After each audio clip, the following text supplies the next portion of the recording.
لما كان عمري 5 سنين سافرنا يوم على طبرية، بلد حلوة كثير وكأنها جنة. وإحنا مروحين بالباص اتصل واحد على السواق وحكى له ما تروحوش عن طريق القدس لأنه شارون دخل المسجد الأقصى. ساعتها بس عرفت أنه طبرية مش إلنا. أنا في مدرسة الرمال جنب الجوازات اللي الضربة الأولى كانت فيها. كل الجوازات طارت على المدرسة، كل البنات صاروا يبكوا إلا أنا كنت أضحك، ولهلأ مش عارفة ليش كنت أضحك. لما روحت على البيت وفتحت التلفزيون شفت كل المباني حوالين مدرستنا مدمرة والشهداء مرصوصين جنب بعض. شفت مدرستنا بس ما شفت حالي بالتلفزيون، وحمدت الله يا رب ما بيجي يوم وأطلع على التلفزيون، لأنه ما بيجينا منه غير الموت.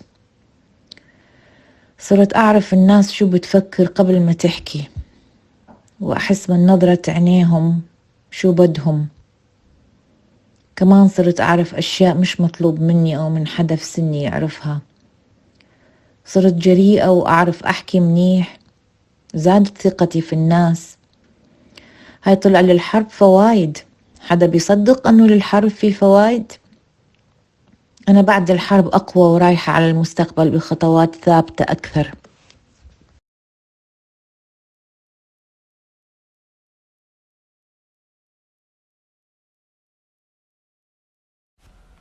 Al-Ramal. Gaza is a plane carrying people and travelling towards the unknown, landing neither in heaven nor in hell. No one knows when it will land, and people may stay suspended like that for twice my lifetime.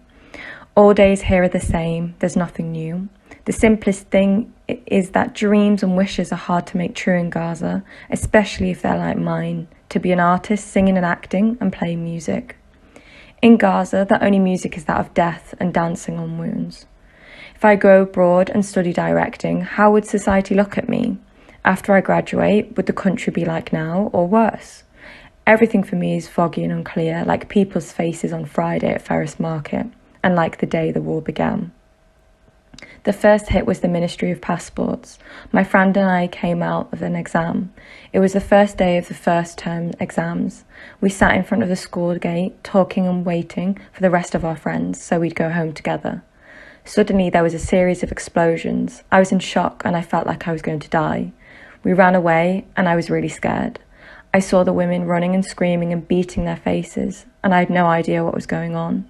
I felt I couldn't stand on my legs and the world started spinning. I fainted and stopped feeling anything. Then I woke up to my friend's voice shouting, "Amani, for God's sake, wake up."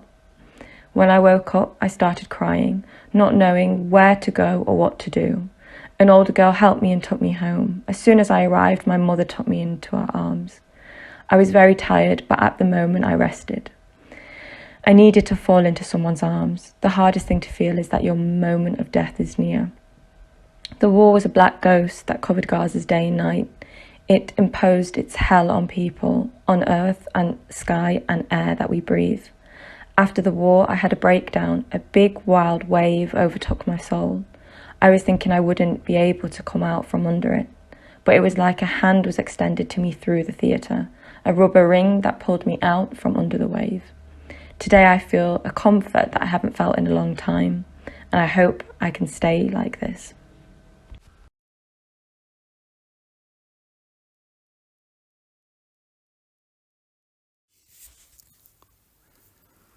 Suha al-Mamluk, born 1995 at Tufa. Every day Gaza changes. That's why my dreams always change, and each time I take a step forward, I go 100 back. In the first hit of the war, I was going home from school and didn't know the road. Suddenly, a man stood in front of me and asked me, "Where's your house?" I told him, and he took me home. I went down to the house quickly and asked my dad, "Why didn't you come get me?" My mom said, "It's normal, dear, go study." I told her, "There are no exams, the war started." In the afternoon, they hit the government building near us. My mom said, "It's normal, we are used to what is happening to us." We went running to the neighbors, each one looking out for himself. After minutes, the neighbors' relatives started coming and the house became packed with more than 100 people in it. But still things stayed normal for my mother. In the morning, Dad went to buy bread and stood in line for 6 hours, coming home with 1 pack of bread. Each of us got half a loaf. And still my mom said normal. In the evening, my parents decided to go to the hospital and visit the injured, and I went with them. In the hospital, we saw many corpses. There were 4 on each bed, under and on top of each other. Only then my mother said, "This is not normal. The war isn't over. The war is big, and my fear is to grow up with it. I'm always scared of a new war. If a balloon bursts, I'm scared. If a car hits a strong brake, I jump 20 meters. And if a small kid yells, I start yelling with him. I stay up all night waiting for a new dawn, but each morning that comes does not differ from the one that passed." Reem Afana, born 1996, Al-Safdawi Street. When I was young, I used to feel that I was the happiest child in the world. But the more I grow and my mind grows, the more my worry grows, because I start to understand things that I did not. I start to know the meaning of a deprived child. The thing that upsets me and makes me cry the most are children's tears. All children in the world, regardless of their nationality, religion or colour. When I grow up, I want to be a paediatrician, and that's the hope that gives me a big push in life. Even though I'm fed up, bored and sad because Gaza doesn't have life anymore. Yesterday I was sitting in school and I heard the sound of planes. I got really scared. I wanted to run away from school.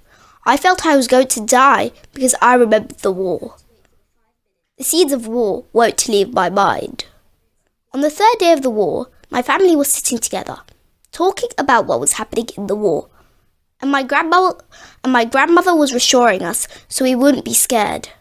We were actually calmed, even though the sound of the rockets didn't stop. But my grandmother's warm voice was calming us. The phone rang. The lines never caught in the war. So when we heard the sound of the phone, we were happy. Hello? Yes? This is the Israeli Defense Army. You have 5 minutes to clear the house. It's for your own benefit. We have warned you. I couldn't stand on my legs anymore. Everyone in the house started yelling. My grandmother was the first one to run away. It was the first time I'd seen her going so fast. My dad held me and my sisters and told us not to be scared. He was pulling me to leave, but I was going to die if I didn't take my teddy bear with me. I felt that I would betray him if I left him under the bombing. I escaped from Dad's hands and ran to my teddy bear, took him in my arms and left. We all got far away from the house and sat down to wait for the 5 minutes. They were the longest 5 minutes in history. They became 10. We felt like they were years that passed. I was in a whirlwind. Thoughts and dreams were thrashing around in my head. The world was spinning. I felt that the dream of being a doctor was very, very far away. I held the bear and remembered myself when I was small, how I was always laughing. I wanted to go back to being small and stay small. I don't want to grow up. But the only thing that comforted me was the love of people who didn't leave us for one moment. Gaza is full of love.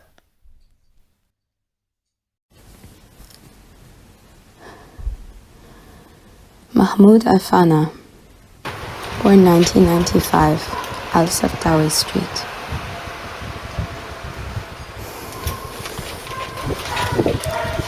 If you want to call me a coward, do so.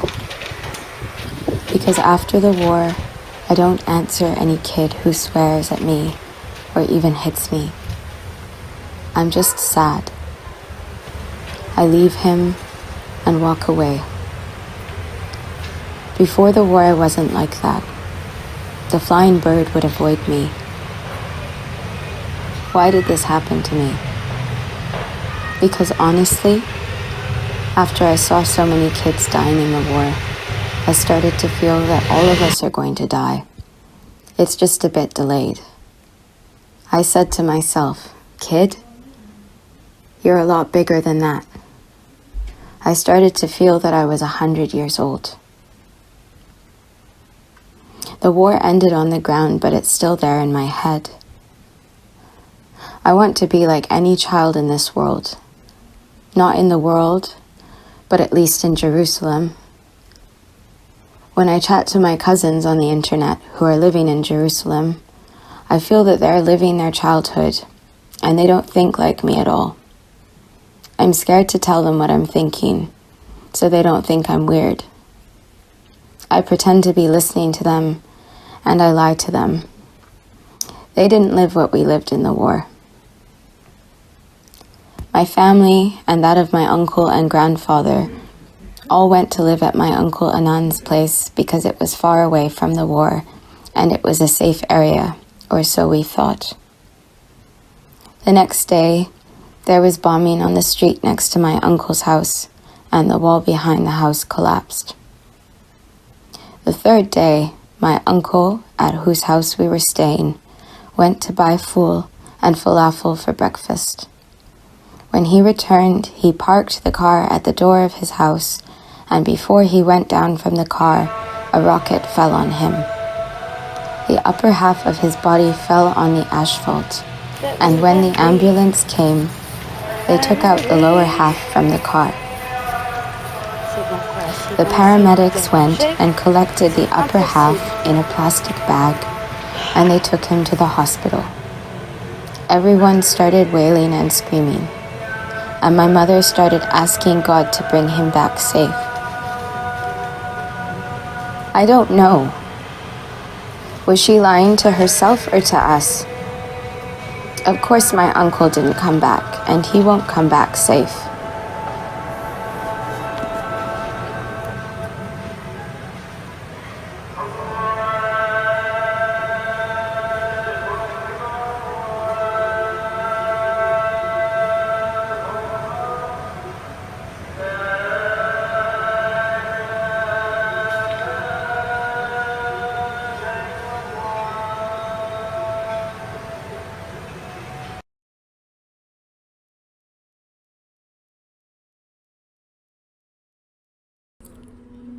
J'avais 9 ans quand on est revenu des Émirats Arabes Unis.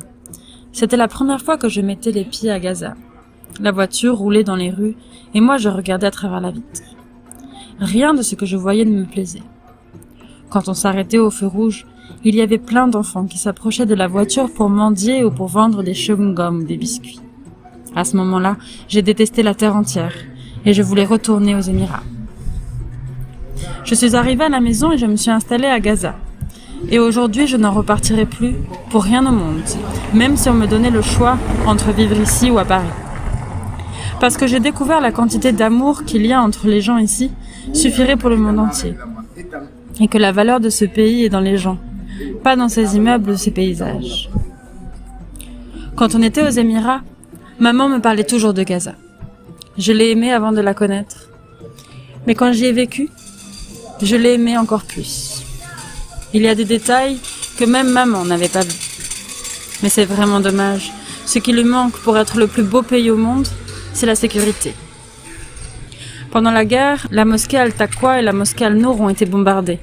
Et après ça, la maison d'Abu Kraï. Et c'est de ça que je veux vous parler. La famille Kraï, ce sont nos voisins. Et les services secrets israéliens les avaient menacés de bombarder leur maison. Les gens nous ont conseillé de nous installer au rez-de-chaussée.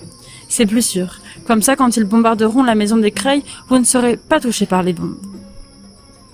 On s'est installé au rez-de-chaussée et on est resté là à attendre qu'ils bombardent la maison des Kraï. Mais à la place, ils ont bombardé la mosquée Al-Nour. Les portes, les fenêtres, les pierres de la mosquée. Tout ça nous est tombé dessus dans la maison. Moi, je me suis fait bien amocher parce que la porte m'est tombée sur la tête. Je ne vous dis pas le chaos et les cris qu'il y a eu dans la maison. Le lendemain, on a fait un conseil de famille et on a décidé de s'installer dans l'appartement du dessus. Et une fois qu'on a été installés, ils ont bombardé la mosquée Al-Taqwa. Toutes les vitres et les pierres se sont envolées et nous sont retombés dessus dans l'appartement du haut. On a décidé de se réinstaller en bas parce que l'appartement était plus sûr. Et on s'est remis à attendre qu'ils bombardent la maison des Kraï. Et effectivement, cette nuit-là, ils l'ont bombardée. Ils ont lancé un premier obus, puis un deuxième, mais il n'a pas explosé.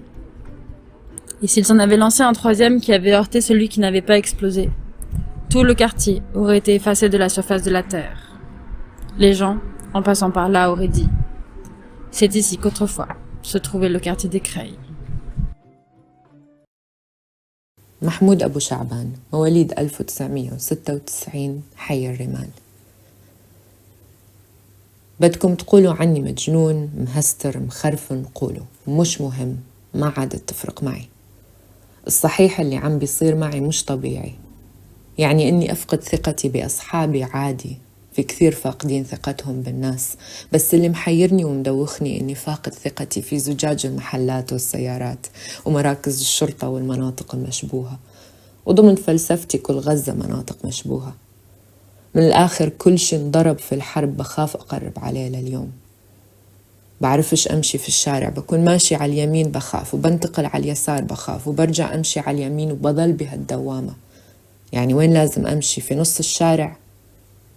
ما هو أول أيام الحرب كنت في محل أخوي اللي ببيع كمبيوترات وإكسسوارات للجوال. وقعت ميدالية على الأرض، أخوي قال لي علقها. فجأة وأنا بعلقها سمعت صوت صواريخ، القزاز هال علي وصوبني. خفت، لا ما خفت على حالي، خفت على أخوي وهو كمان تصاوب. أخوي خاف على أهل الدار وقال لي اطلع على البيت واطمن عليهم. كنت طالع على الدرج ومش خايف. طمنت عليهم، كلهم كانوا بخير الحمد لله. طلعت على الشارع عشان أعرف وين صار الانفجار. سمعنا أصوات انفجارات كثيرة، وغزة صارت من كثر الدخان ليل أسود، بس أنا ما كنتش خايف. نسيت أحكي لكم، أخوي كان معه كاسة شاي في أول انفجار، وقعت من إيده وانكسرت. فكركم من الخوف؟ اهاب الایان، زاده 1994، خیابان الصفداوی. از بار اولی که از این جهان مطلع شدم فکرم محدود بوده. زندگی برای من به دنیا آمدن، بزرگ شدن، ازدواج کردن، بچه دار شدن، کار، بچه ها رو بزرگ کردن، بهشون غذا دادن، مدرسه بردن بچه ها، مزدوج کردن بچه ها بوده و بعدش هم مرگ. ولی بعد از جنگ فهمیدم که زندگی از این چیزا خیلی سخت داره. معلوم شد که هر قدم کوچیکی که ما میخوایم برداریم قبلش 1000 تا گره هست. من میترسم که وقتی که بزرگ شدم کار پیدا نکنم، چون هر جایی که میرم مردانی میبینم که جلوی خانه هایشان نشستن بدون اینکه کاری برای انجام دادن داشته باشن. چیزیست که مرا از همه بیشتر میترساند و ناراحت میکند. برای همین است که کودکان غزه مسئولیت به دوش گرفتند و از بدو تولد کودکیشون انکار شده است. مادرم همیشه میگفت اهاب یکی از بهترین بچه های منه، به خاطر اینکه من همیشه خانه بودم و هیچ مسئله‌ای نداشتم. جنگ که شروع شد پدرم ما را در خانه‌مان قفل کرد. خیلی نگرانمان بود. 2 ساعت بعد من حوصله‌ام سر رفت. رفتم اطراف خانه قدمی بزنم. اما این پیاده روی فرق داشت. می ترسیدم کنار ماشین ها بروم چون ممکن بود بمباران بشوند. تمام مدت نگاهم به آسمان بود. نکند هواپیمایی بیاید و مرا بمباران کند بدون اینکه بفهمم. با اینکه منطقه صفدوی اصلاً شلوغ نبود من وحشت زده بودم. بدو به خانه دویدم، انگار از چیز هولناکی فرار می کردم. و تا آخر جنگ هم خانه ماندم. بعد از جنگ زندگیم خیلی عوض شد. روابطم با آدم‌ها و همسایه‌ها بهتر شد. با مردهای همسایه آشنا شدم و شروع کردم با پیرمردها تخته بازی کردن. دیگه تقریبا تمام وقتم رو بیرون از خانه میگذروندم. اصلا نمیتونستم 1 دقیقم تو خونه بمونم. اون موقع بود که مادرم دیگه نگفت اهاب یکی از بهترین بچه‌های منه. خدایا از من محافظت کن در این شهر وقتی که هوایش رو تنفس میکنم، میخوانم، میرقصم و باهاش گریه میکنم و زندگی ادامه داره. Before the war, I used to feel that Gaza was my second mother. Its ground was the warm chest I could lay on, and its sky was my dreams without limits. The sea would wash away my worries, but today I feel it's an exile. I stopped feeling it's the city of my dreams. In the war, the main electricity pole was hit by a huge rocket. All my uncles were at home with us and the electricity went out, but there was another line working near to the house. I went to our neighbour and asked him for an extension so we could connect with the second line. Once we were connected and our house was lit, he came to take the extension back. We had a huge fight. In war, everyone thinks about themselves. During the war, a lot of people had 20 bags of flour and never had a shortage of gas, whilst others didn't have a piece of bread. They were asking their neighbours for bread and they wouldn't give them any. Most people locked up their things under lock and key and decided not to give anything to anyone, but others were good and helpful. Back to our topic. We didn't agree to return the connection to him, even though it was his extension we were using, and for the first time we realised how bad we can be. We were punished on the spot. The house next to ours was bombed and split in 2 pieces, and half of it fell on us. We left the connection, electricity and everything and ran away to my uncle's house next to the municipal park. My uncle's house is close to a government building, and in the evening people started saying that the building would be bombed. And if it was bombed, my uncle's house might disappear from existence. We sat there not knowing what to do or where to go. My dad kept reassuring us, "Don't worry, don't be scared, nothing will happen." We stayed like that till midnight. We kept hearing rockets and explosions and my dad kept saying, "Don't worry, don't be scared." And suddenly he said, "Follow me, we're going back home." And he started shaking. All of us started shaking with him. My mum started screaming and my uncle was in really bad shape. Anyway, all of us ran away in the middle of the night with my uncle's family. We ran home. Couldn't believe it when we got home. Till today, I don't remember where we slept or how. The important thing was we were away from that building. We found that our neighbour had taken the electricity connection, and we spent the night in darkness while his house was lit. I felt he was right to take his connection back. After that, my dad got a connection complex. He bought 3 electric cables and 6 gas bottles, 2 electric pans, 20 neon lights, 20 packs of candles, 6 packs of cans, 10 packs of wires, 6 flashlights and 2 boxes of batteries. We're living in war and we have to be careful till things get better.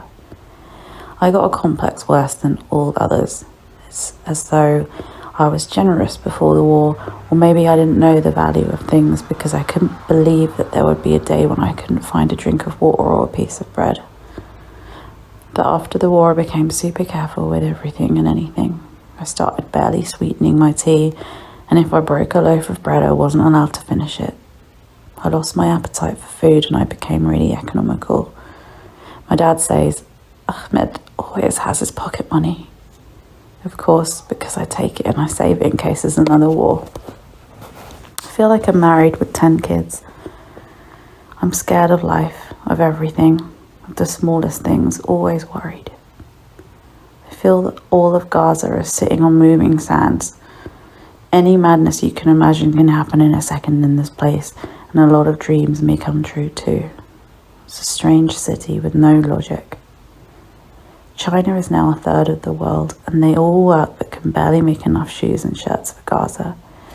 Gaza consumes everything, and the world attacks it, but it keeps pretending nothing is wrong. Actually, Gaza is full of property, and there are people who pick their food from the garbage. The tragedy is that things keep getting worse, and the biggest tragedy is that there's nothing to stop that happening. Every pit has a bottom, except Gaza. I dream of living one day in freedom, and I don't think that's a big dream, but it's hard to come true. My dream is also to end the Palestinian division, which is giving us schizophrenia. I'm tired of thinking, but I can't stop it. But we have to play, and God will provide. And to you folks, goodbye. I want to write the most beautiful words about Gaza, but I can't. I can't not see the poverty, siege, and famine, especially when all of Gaza City flooded into Al Arish and emptied it from all goods in 2 hours. I can't not see the deprivation in every house, the fear, and the sickness. What do you want me to say about Gaza? From when I became aware of it, I was sad about everything inside it, especially the kids and even the adults, youth, women, girls, animals, stones and trees. Everything in it is crying. I'm looking for nice words to say and I can't find them. The sea is the only thing that helps me dream. When I stand on the shore, I can imagine Cyprus, travel to Paris, fly to Rome, all while standing in the same spot. I go around the whole world, and in the end, I land on my bed in our house, in the middle of the refugee camp. I go back to the reality of Gaza, the dirty market, overflowing sewage, the carts and what's on top of the carts, the suffocating smell, and the silent people who can't speak. When I look at the clock and it's 11:55, I start shaking and my heart beats faster. I feel that the war started again. Not only the clock scares me, everything that flies does, even the flies. I can't tell anyone about my fear so they don't call me a wimp or a sissy. I'm most scared for my older brothers. When a fly lands on any one of them, I feel it's going to kill him. I start shouting and I run away from the place. That's why I'm now escaping outside the house all the time, because of the many flies.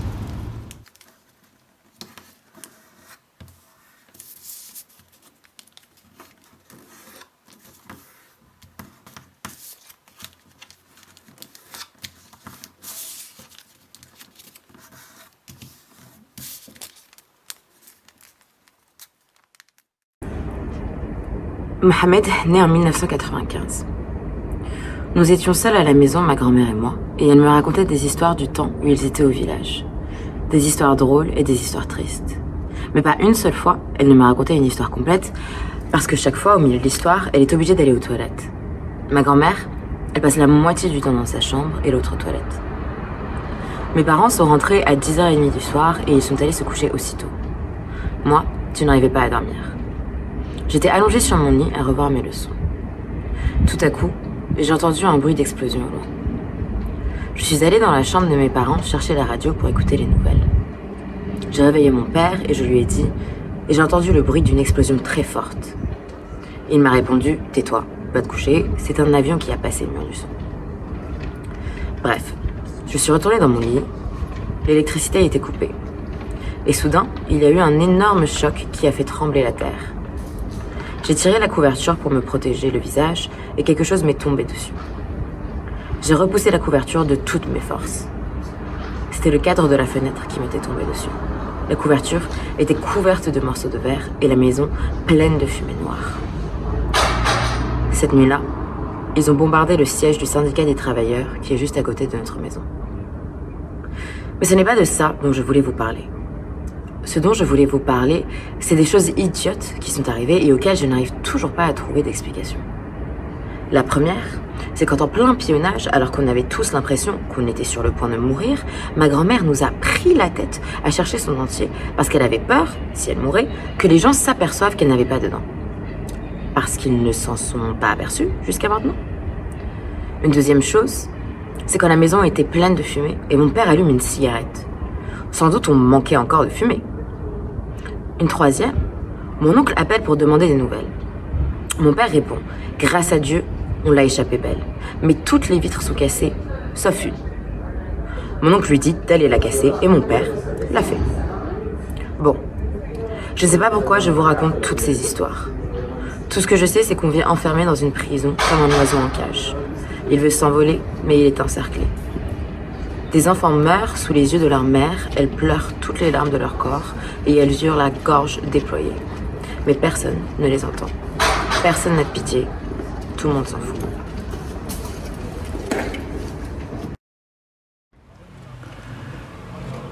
Ali al-Hassani, born 1995. Al-Saftawi Street. The thing I love most in Gaza is that it's not like the other countries. Other countries have lots of problems: famine, siege, division, occupation, bombing, destruction, and death. But we have none of these issues. That's why I love Gaza a lot. Especially that the sewage and the streets are clean and people love one another. Prices are cheap, everyone is happy, and the fish are healthy and do not swim in sewage. And that I definitely will not die of hunger, poverty, or a heart attack that half my relatives died from, because of so much happiness. I want to tell you a big secret that I'm holding in my chest and hesitating to say since I started speaking. The secret is, I, my dear folks, am the reason for the war on Gaza. You might be surprised as to why. Because I never had a dream that didn't come true. One night before the war, I dreamed that the war started and our house was bombed, and I was the only survivor. The next day, at 11:25, the airstrikes began on Gaza.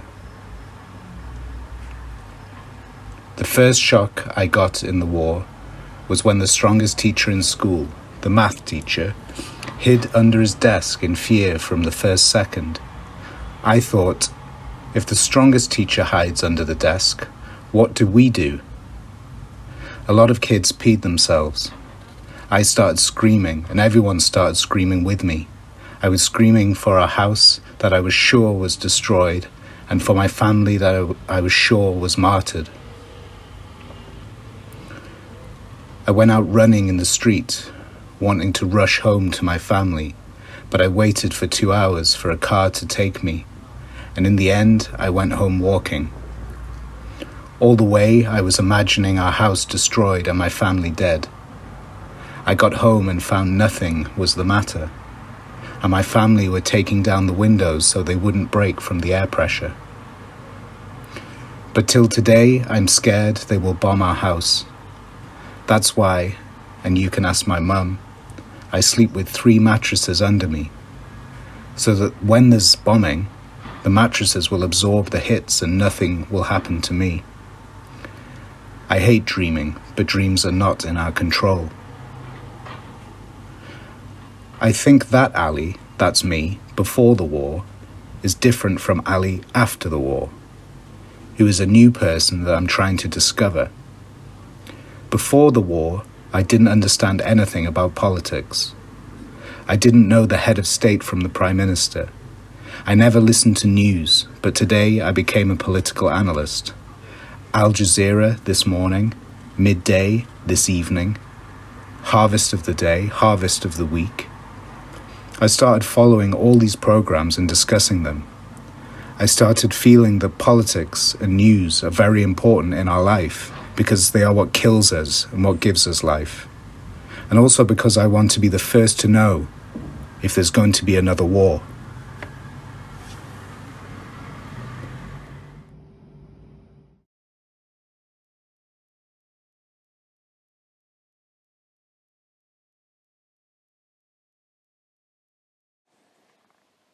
Gaza, the warm arms, and the fire of hell.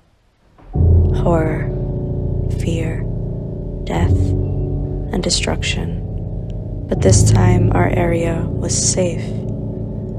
Every time the occupation attacks, they hit us first. But it looks like this time they got bored of our area and wanted to make some change.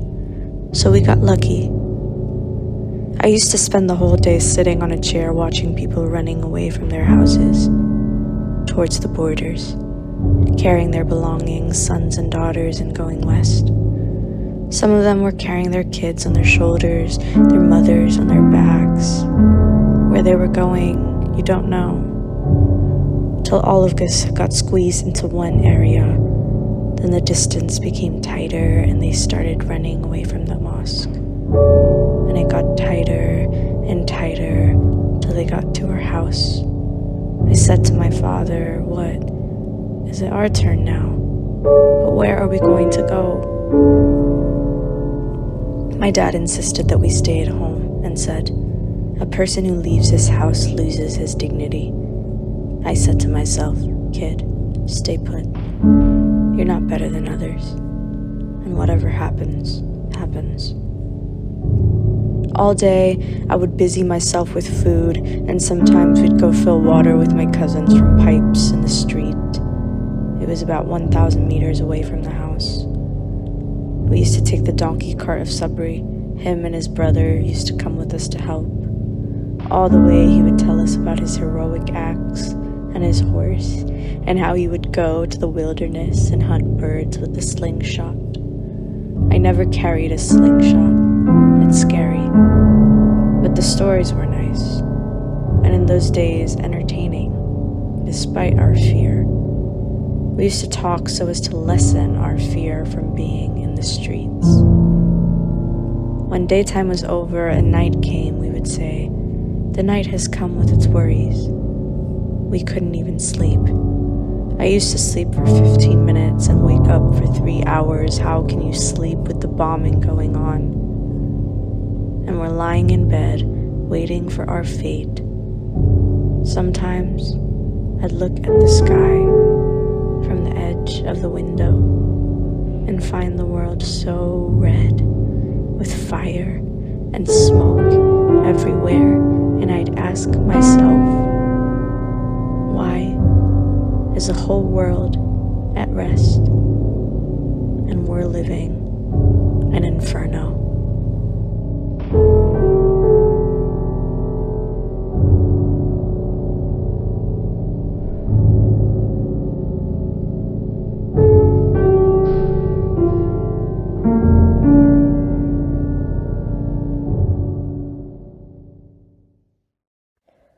加沙的街道第一次变得干净，连一片纸壳都不剩。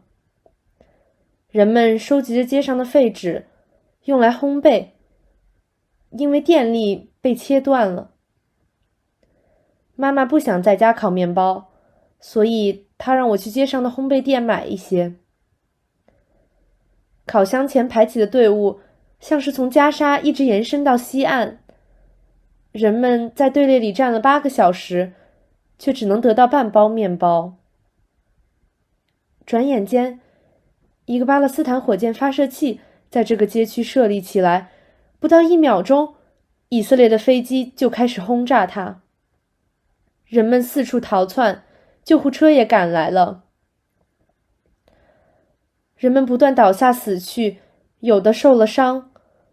我惊呆了，街上的人们不断对我说，感谢上帝，你平安无事。总之，我没能带着面包回家。妈妈骂了我，可是直到今天，她也不知道我为何没能买到面包。Kaima'a Okasha, born 1997, at Tufa. Macaroni, mujadara, noodles in cans of all shapes and colours. Made in Morocco, China, Sri Lanka, Pakistan, Somalia, and the date of expiry doesn't matter. In the war, all the streets were filled with empty cans. A lot of kids wounded their legs on the empty cans. The occupation was leading a war on us in the earth and sky, and we had declared a vicious war on food. We used to eat 100 times a day. Whenever we opened our eyes from 6 in the morning till the next day 6 in the morning, we'd be eating. I thought only our house was like that, but when I asked, they told me all Gaza went crazy for food. I thought the state of war and the scenes of martyrs and destruction would affect people's appetite for food. But it seems that the state of fear, horror and worry makes people more hungry and they eat more. It could be that the whole family was at our place, especially the girls. They competed on who could make tastier food. And my poor father couldn't keep up, carrying bags of food of all shapes and colours. the food we ate in 20 days of war was enough for a year. And the problem was, every time I said I don't want to eat, I ate more. When I grow up, I want to be a journalist, or a lawyer, or a prime minister. A journalist so I could photograph the beauty and simplicity in Gaza because I love it.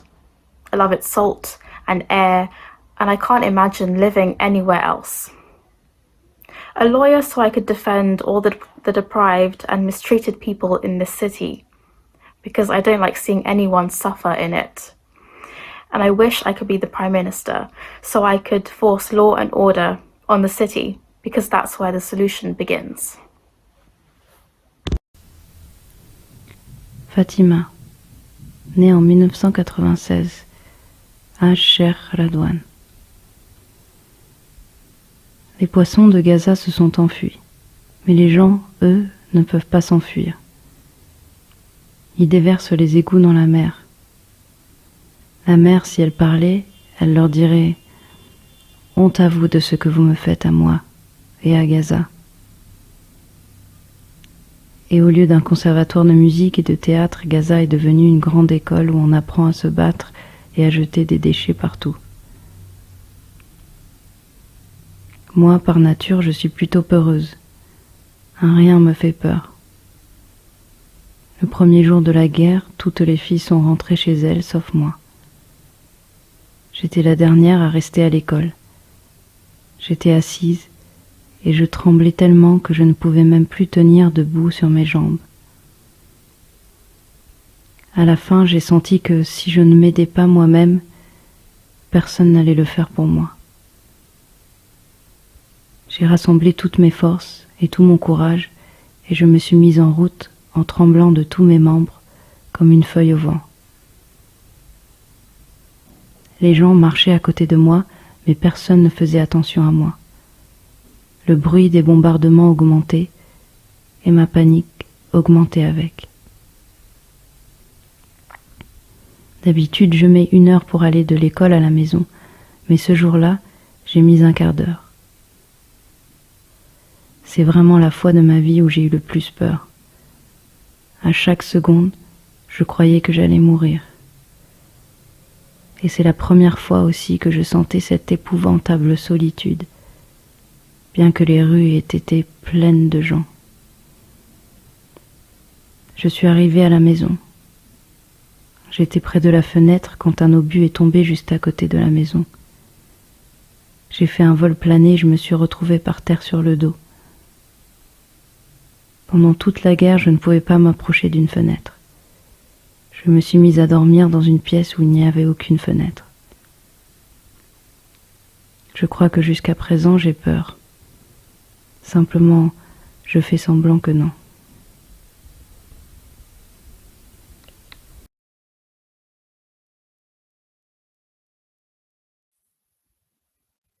When the war started, my mum, my brothers and sisters and I were in Russia, which made me always worried about Dad. We wanted to leave Russia and return to Gaza among our family to live the events with them. As soon as the war ended and the crossings opened, we returned to Gaza, and from then till today, we've been hearing stories of the war.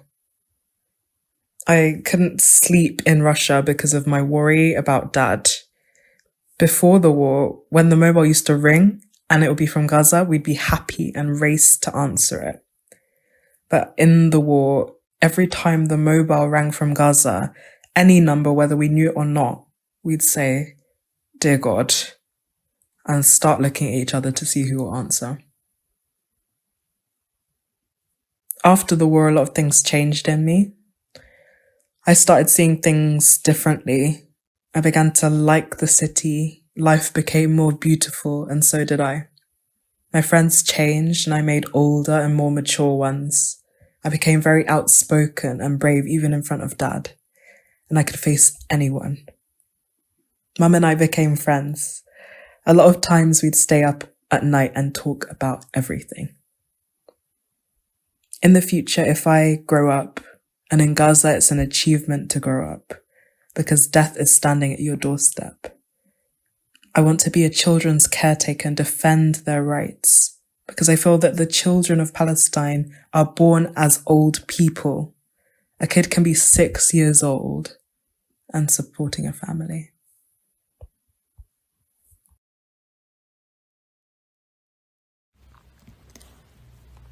Ο Μαχμούτ. Πριν τον πόλεμο ήμουν παιδί.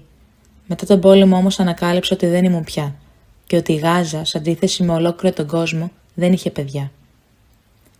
Όταν άρχισε ο πόλεμος, έπαιζα στη γειτονιά. Είδα τους γείτονες να φεύγουν τρέχοντας, ρώτησα τι συμβαίνει και μου είπαν πως ο Ισραηλινός στρατός θα τους βομβαρδίσει τα σπίτια. Έτρεξα σπίτι να ειδοποιήσω τους γονείς μου.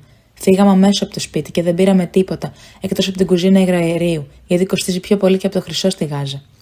Τότε αισθάνθηκα πως δεν θα ξαναγύριζα ποτέ πια στο σπίτι μου. Πήγαμε στο σπίτι του παππού μου. Την άλλη μέρα, η Ισραηλινή ασφάλεια ειδοποίησε τον παππού μου ότι θα βομβαρδίσουν και το δικό του σπίτι. Φύγαμε τρέχοντας και από εκεί και πήγαμε στον άλλο παππού, τον πατέρα της μητέρας μου. Άλλες 5 οικογένειες ήταν εκεί. Όλες οι θείες μου.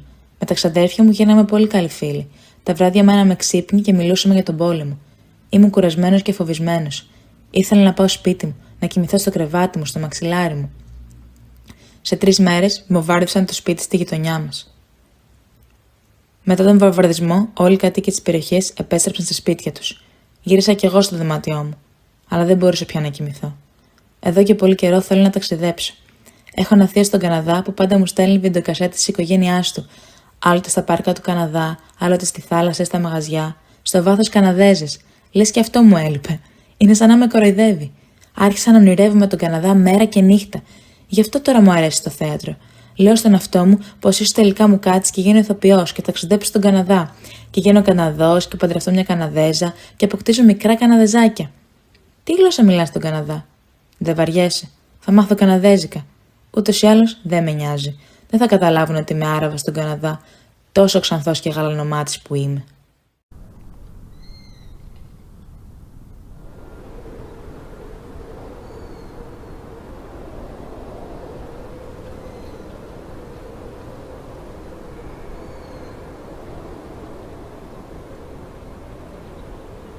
Simt că vreau să alerg pe străzi până când fularul meu de pe cap zboară în cer și eu zbor după el.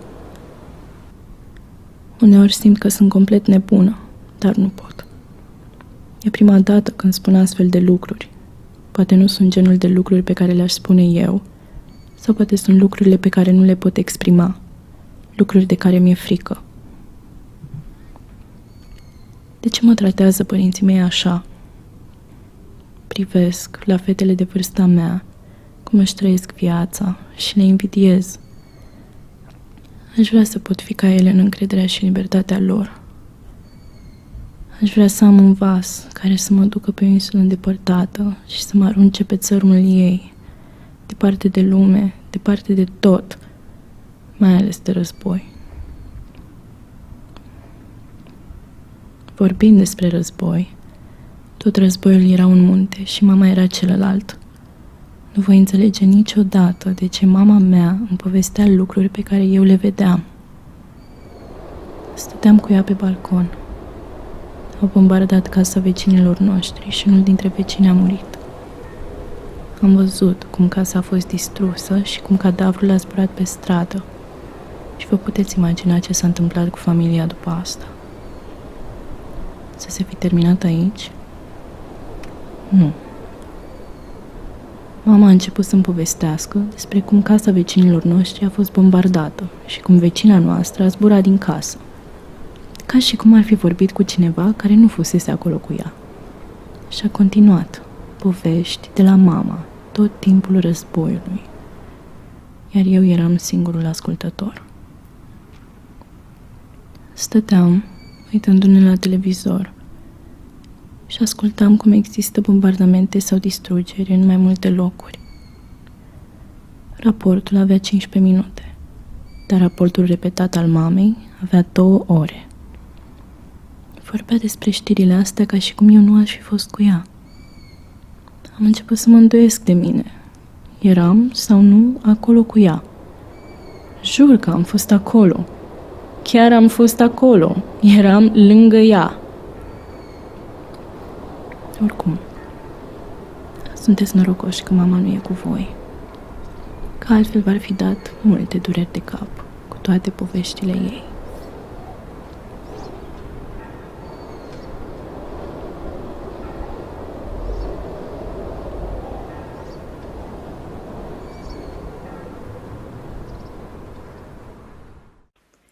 When I talk to Palestinian kids in Europe, I feel sorry for them, and I don't wish to be like them because they're in diaspora.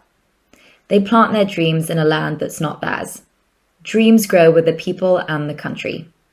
I love life, love to play and love people. I wish I could be the president of Palestine for one day so I can enrich love and peace between people, end the hatred and spite in their hearts, and end the internal division. This would be my first presidential decision. But unfortunately, I'm not the president, and that's why there was a war. The war opened with bombing like rain. We came running out of school in fear and found the whole world running in the streets. People were looking for their sons and sisters and mothers. Everyone was running with their heads raised to the sky. Honestly, they looked strange. I saw one of them from a distance wearing pajamas, barefoot and running. When I first saw her, I didn't recognize her, but when I got close to her, wow, that's my uncle's wife, the chic one who doesn't leave the house without looking top-notch. Then I was sure the war had started. It's been more than a year since we've been talking about the war. We lived it and continue to live it each day in detail. Because the TV, the phone, and the doorbell are all things that remind me of the war, and I don't like them. You know, I even threw away my mobile, and I'm most scared of being alone. I think, what would I do if a war starts and I'm alone? Who will protect me? And when I'm with the family, I start to think, how would I protect them? I had a big dream, to become an actress, but this dream started shrinking slowly because people in my country don't look at an actress in a positive way, even though acting is important and allows me to relay the picture of the suffering of my country and society to the world. I have a second dream if the first doesn't work out, to be a journalist. And the third dream is to make a family that I love and who love me. The fourth is for us to be free and for the flag of Palestine to fly freely. And the fifth is to see people happy, without death, destruction, deprivation, or war. And the sixth and last is for me to finish this monologue and come down from the stage. Anas Abu Ita, born 1995, Ashtar Radwan. Since I was a small kid, I've dreamt of being a famous football player. I'd believe I would fulfill my dreams, but today there are a million obstacles in my path. Before there were no playing fields for adults or even kids. Then the siege came and made everything worse. If I was the Prime Minister, I'd pay most attention to the Ministry of Youth and Sport. I would build playing fields everywhere, especially in schools, and I'd let the students play freely, not be kicked out by the school guards. I'd abolish all club fees and preserve all parks. But dreams, security, hope, and the future are all words that lose their meaning in a city that kills the smallest dream possible. I was a goalkeeper and my friend Mohammed kept telling me I'm going to get a goal, but I always stopped his goals. On the 7th of January 2009, a day in the war, I was sitting at the door of our house and it was foggy, and someone came to tell me your friend Mohammed was martyred. Of course I didn't believe it. I went looking for my friend and I was really scared of the idea of death. I got to the mosque and saw the closest friend in my life, Mohammed, wrapped in the flag of Palestine and torn into pieces. I cried a lot. And I was sad because I couldn't hug or kiss him, and I started holding him. We took him to the cemetery and buried him, and I kept sitting there telling him I loved him, and I was really upset because he left me alone in this world. As I was leaving the cemetery, there was heavy bombing. I felt that the angel of death was following me and not leaving me alone. But thank God I'm still alive. وئام الديري، مواليد 1996، حي الصبرة. أكثر إشي بحبه في غزة منتزه برشلونة. كنت أروح عليه في الأسبوع 3 مرات، أقضي طول اليوم مراجيح ولعب وضحك مع صحباتي. بس في الحرب الاحتلال جرفوه ودمروه. رحت أزور المكان صرت أبكي. ذكرت وين كنت ألعب ومكان المراجيح وضحكاتنا أنا وصحباتي. نفسي أصير محامية عشان أدافع عن الناس المظلومين، وفيش أكثر منهم في إمبراطورية غزة، لأني بحس غزة 100 دولة و1.5 مليون رئيس. الدبابات وصلت بيتنا الساعة 5 الفجر. ماما صارت تلملم أغراض من الدار، والبيت انقلب في ثواني، فوقاني تحتاني. صار الكل يصوت وكل واحد يحمل على قد ما بقدر، وطلعنا نجري في الشوارع مش عارفين وين نروح. ستي قالت ما إلكم غير تروحوا على المدارس. ويا مدارس يا مدارس، مدرستنا حلوة خالص، أحلى من كل المدارس. كنا ننام 100 بالصف الواحد.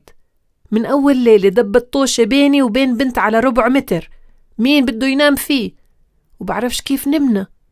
المهم نمنا فوق بعض زي الجبل، زي الأواعي القديمة المرمية والمنسية. بعد 3 أيام رجعنا على البيت والحارة، بس شغلات كتير تغيرت. لا الحارة رجعت نفس الحارة ولا الناس رجعوا نفس الناس. وأنا أكتر إشي تغير فيه إني صرت نمامة. الله وكيلكم ما بعرف أمسك لساني. مدربنا المسرح قال لي إنه هذا في غزة عادي، كل غزة بتحكي على بعض، بس الفرق بيني وبين الناس إنهم ما بيعترفوا إنهم نمامين. أنا بعترف، وأنا بكامل قواي العقلية إني نمامة. ساعات ما بلاقي حد أحكي عليه، بحكي على حالي.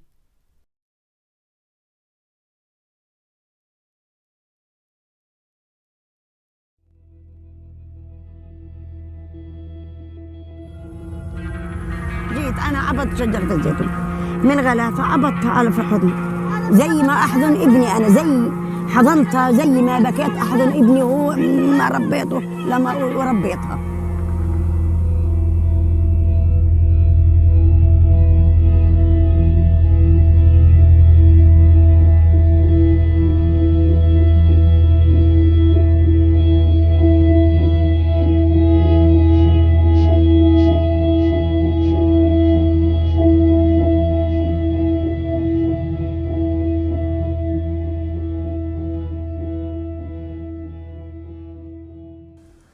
Syed Abu Hussein, born 1995, as Sheikh Radwan. What I love most in Gaza is people's kindness and simplicity, and what I hate most is the political party fanaticism. Sometimes I feel that there's a contradiction between all this love and kindness that people have, and this evil that controls the surface. If it was in my hands, I'd solve the problem of the Palestinian division tomorrow.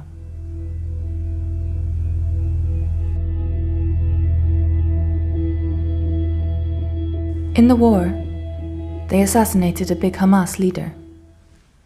All the media in the world covered the incident, but the whole world was in one valley and we were in the other. Because Moti and Saluma, my young brothers, and Dad had gone to our land that's next to the Hamas leader. We called them 1,000 times, and as usual, the Jawal mobile lines wouldn't go through, which stressed us out even more. Mum started pacing the balcony, like a small bird from whom they've taken her children. She imagined that the balcony would somehow rescue Muddy and Saluma and Dad. I was really stressed. I started crying, and I went down to my aunt.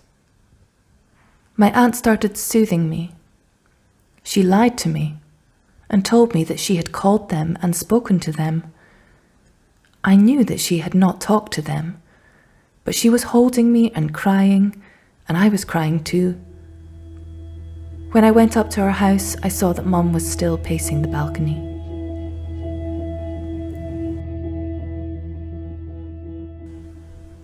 I forgot to tell you that Muddy and Saluma are 5 and 7 years old.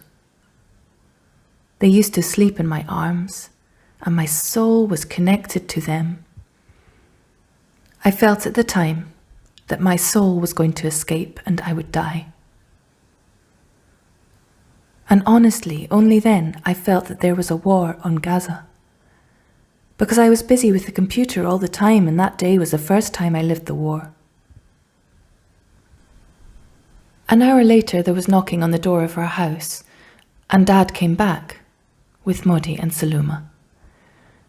As much as I loved them, this was the first time I felt how much they were really dear to me, how much I couldn't bear to be parted from them.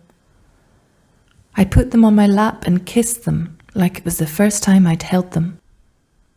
And Mum stopped pacing the balcony, and it was the first time I felt that she loved Dad like this. After the war, I started thinking, why are we like that, out of the whole world? They took our land and threw us out of our homes. And because we are defending ourselves, all this happens to us? There's no water, no electricity, no phones, no petrol. What are we to the world? Aren't we human?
(14) Sami El Jajawi, born 1994 at Tufa.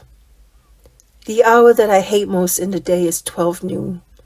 Every time the exams start, I feel that the war will start again. I can't answer any of the exam questions, and the thoughts keep floating around in my head till I'm sick of them. I ask myself, is what's happening to me normal? Or am I sick?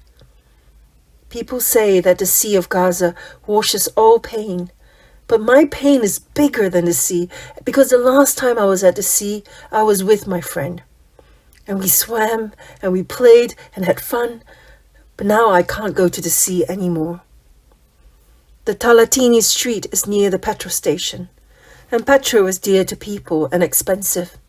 It was a big deal to have a litre of petrol, as there was a war going on, and people were afraid to buy anything. My dad sent me to buy petrol. After I bought it, I went to the house of my friend Zaki, who lives near the station. I was missing him a lot, and I hadn't seen him for more than 10 days. I got to his house, and I was in a hurry because my dad wanted me to return quickly with the petrol. I went inside their house without knocking the door. His mum considers me like her son, and me too. I said hello to her, and then to my friend. I hugged him and kissed him, and said hello to his brothers, and quickly left. When there was about 20 meters between me and their house, I heard the loud sound of a plane. And after that, the sound of a rocket falling on my friend's house. People started screaming that the house was bombed. I couldn't believe it. I looked back at my friend's house and saw fire and smoke coming out of it. I'd never seen anything like that. I went back running to our house. When I got there, my father told me, "Your friend died." "No, he didn't." Everyone started telling me, "Your friend Zaki died." And I didn't believe them. That's why I didn't go to the funeral, or the hospital, or the cemetery, because Zaki did not die. I always talked to him at night. Well, not exactly to him, to his photo. I'm very upset with him because he doesn't come visit me, and I also stopped visiting him at home. I'm sure he's not dead, and for sure there will come a day when we meet, and then I'll blame him because I miss him so much. I have another friend living in Russia. He always tells me about Russia and the freedom and safety that he lives in. I feel that I'm not living. I start wishing that I would dive in the sea and keep diving and diving till I come out and find myself in Russia. The day before the war, Gaza for me was joy and happiness and trips and going to the sea. Life seemed to be happy. I wasn't thinking about anything. I had one dream, that Gaza would develop in arts and sports. I felt that everything was fine. Except these two things. It turned out nothing was fine. No art or sports or health and safety. It's all the same. Gaza stopped being the city of my dreams. Because my dream's to be an actor. Am I going to be an actor for 20 people and wait till the border opens? If it was in my hands, I would try as much as possible to reduce wars, and death and violence. It's a shame for every drop of blood that falls on the ground. I hate the silence and the abnormal tolerance that people have. I wish all Gaza would wake up tomorrow and walk the streets, shouting loudly, "Enough!" When the war started, we were playing football. The atmosphere was strange and the sky was red. Suddenly, we heard the sound of a plane. I never heard a sound like that. We were all scared and lay on the ground waiting for death. After that, we heard the sound of a loud explosion meters away from us. We started looking in each other's faces and silently saying goodbye. Turned out the bombing wasn't for us. It was targeting a car of wanted men on the road above. We kept lying down waiting for the second rocket, and all I could think of was my two older brothers who were with me. I was more afraid for them than for myself, and I think they also felt the same way. I carried my sports shorts. I ran away from the field. As I ran, I stepped on a piece of shrapnel and took it out of my leg, and I went out onto the street and I saw them. There were 3 martyrs, and you couldn't make out their features. First one's legs was on fire. He was looking at me and I at him. Among everyone there, he was warning me about something I didn't understand, and then I knew it was warning me about a car coming fast towards us. Then I knew the real meaning of death, and instead of being 3 martyrs, they could have been 4. I was shocked at the scene. I stood there watching, and when I woke up, after passing out, I ran home. The war came and went, and we're still living it. The victims are always the poor people who have nothing to do with it. Even when it's an earthquake or a flood in a country, the victims are the poor people, as though there's a universal conspiracy against them. After the war, everyone started lying to everyone else. Lies, cheating, dishonesty, deceitfulness for positions and interest, and the leaders and the powerful people who committed slaughters and crimes without batting an eyelid or feeling any guilt. Poor people get poorer and sicker. I've lost trust in all mottos. the biggest speech from the biggest leader is bullshit. All speeches in all the world, they don't warm up a cold person or someone sleeping in a tent after the war. The crisis is that the whole world is watching us. As though there's nothing going on. And they're still making speeches.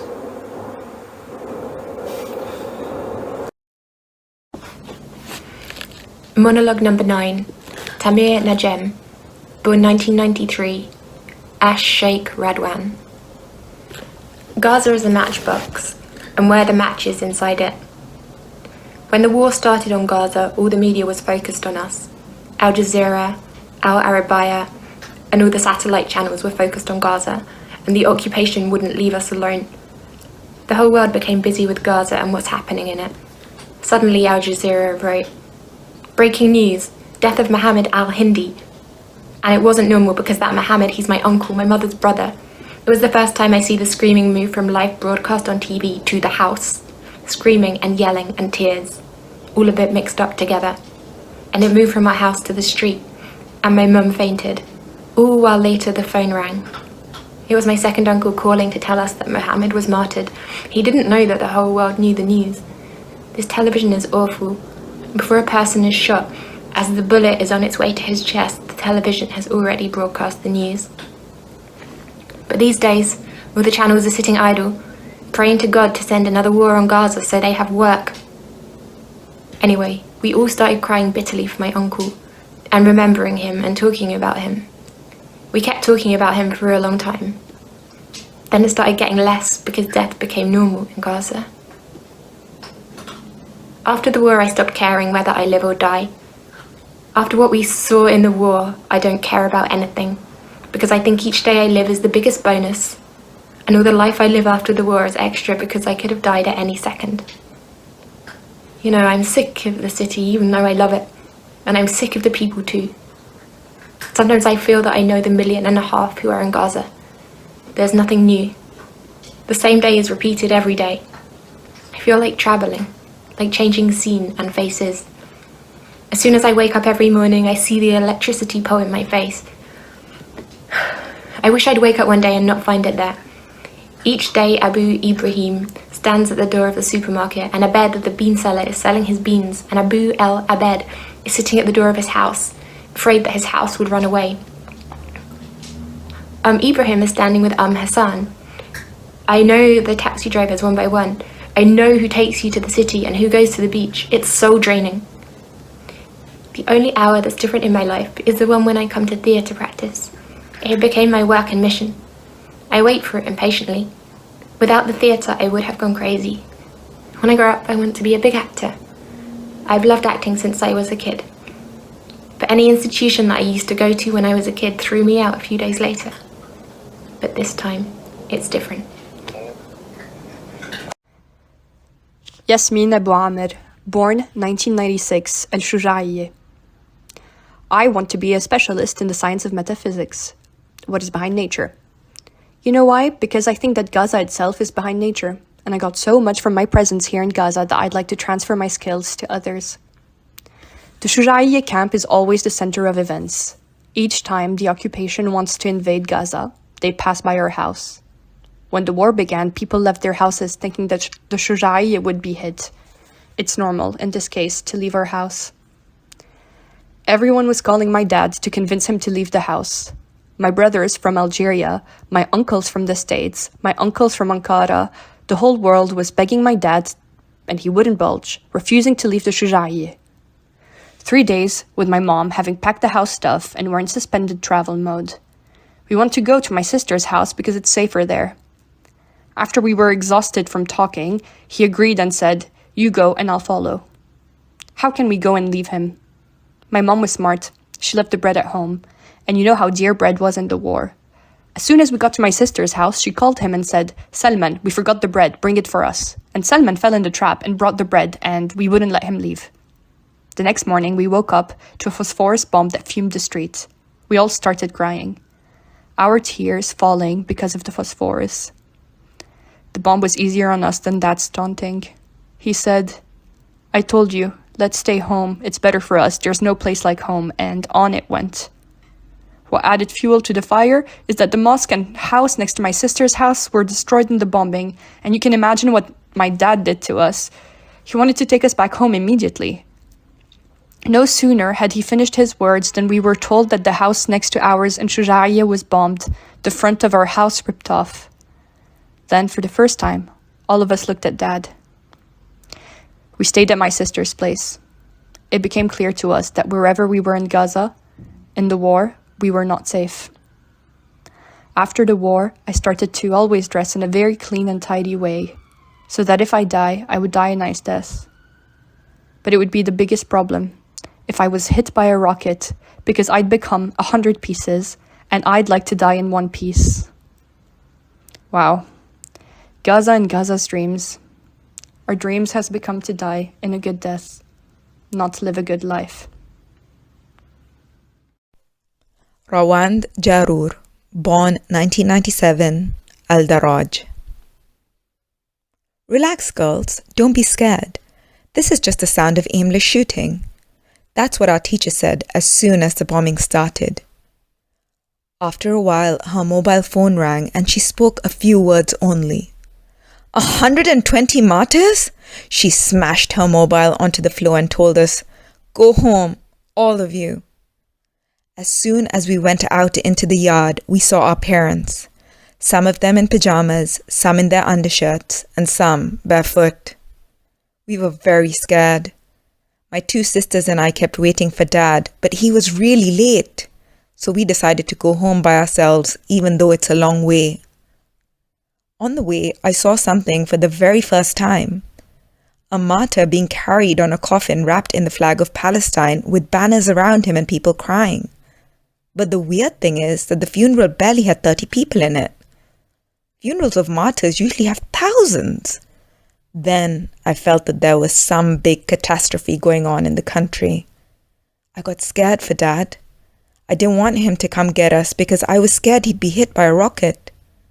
I was also scared of dying, and I didn't want to die now because it would be a catastrophe if I died and no one came to my funeral.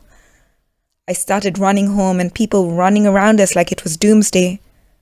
No one knew where they were going because the sound of rockets didn't stop. Every few seconds, a rocket would fall and shake the ground. I felt that the streets were not the same streets, nor were the people the same people. Strange sights, sounds, and smells. After the war, a lot of things changed inside of me. I started hating going to the bathroom. From the second I go in, I can't wait to come running out. Because all the time in the war, I was afraid they'd hit a rocket on our house when I'm in the bathroom.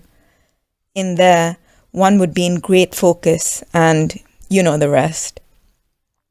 I also started hating the morning line at school. When the war started, I was in the line. That's why today I feel that the minutes in the line are hours of fear and worry. All school for me is one pile, and the line is another.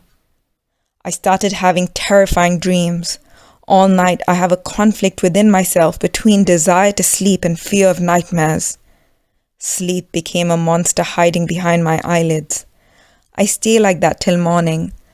I don't know when I slept and when I woke up. I want to become an actress, and this is a hard dream to fulfill in Gaza, especially for girls.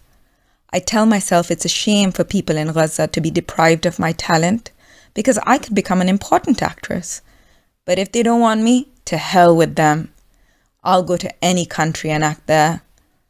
Gazans are deprived of everything anyway. It doesn't stop at theatre.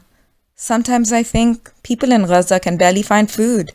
How are they going to go to the theatre, you know?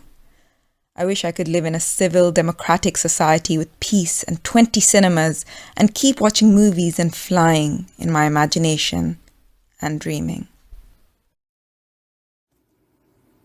Ana Ajaj, nascida em 1995, Rua Al Yarmouk, escreve: Estávamos sentados em casa um dia antes do início da guerra, às 10h30 da noite.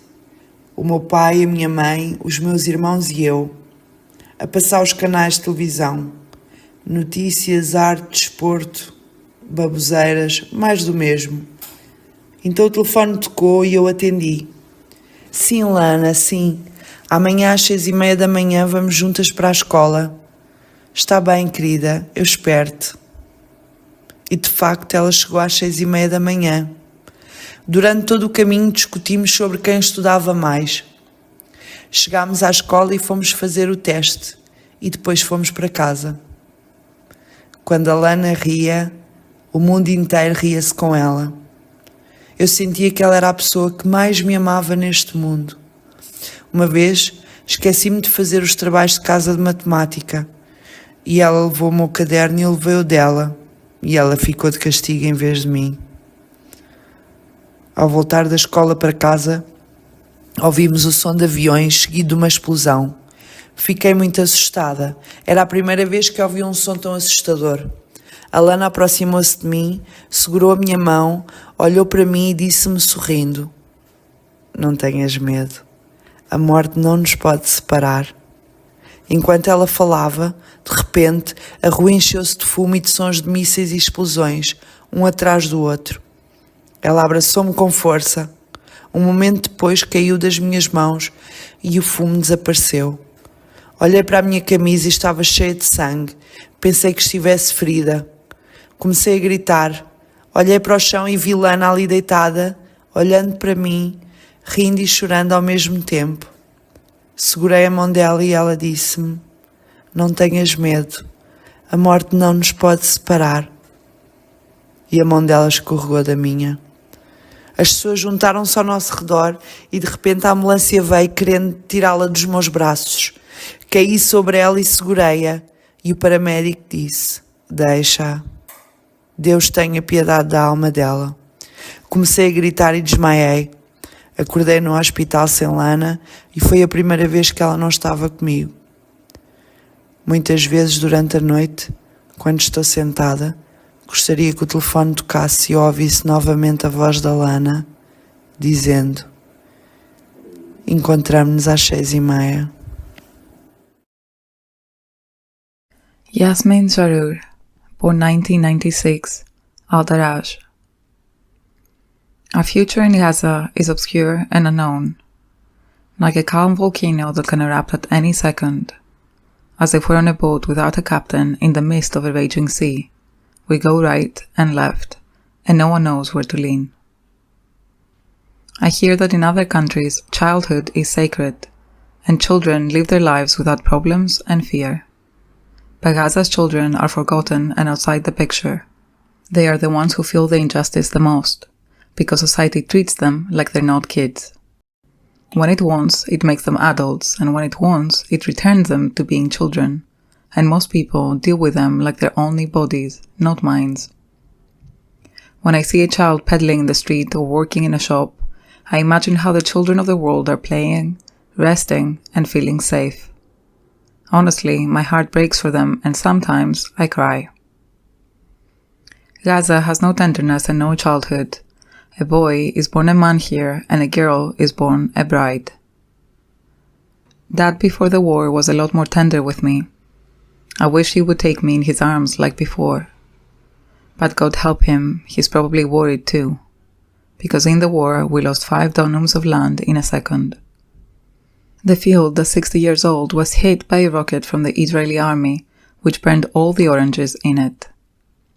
My father, my brother, and myself could have also died by that rocket, because we were close to the window. If Dad hadn't thrown me on the ground, all the shrapnel would have hit me. After the war, I visited Rafah crossing and saw the flags of Palestine and Egypt next to each other, yet separated by a wire. I felt the difference between the two flags and that this wire is the border of this big prison that we live in. I felt how stupid and unjust is the world, and I felt like breaking all borders and ending all differences between races and religions so that everyone in the world would be brothers. My dream became to live in a safe country, even in a small village, in a distant island at the end of the world.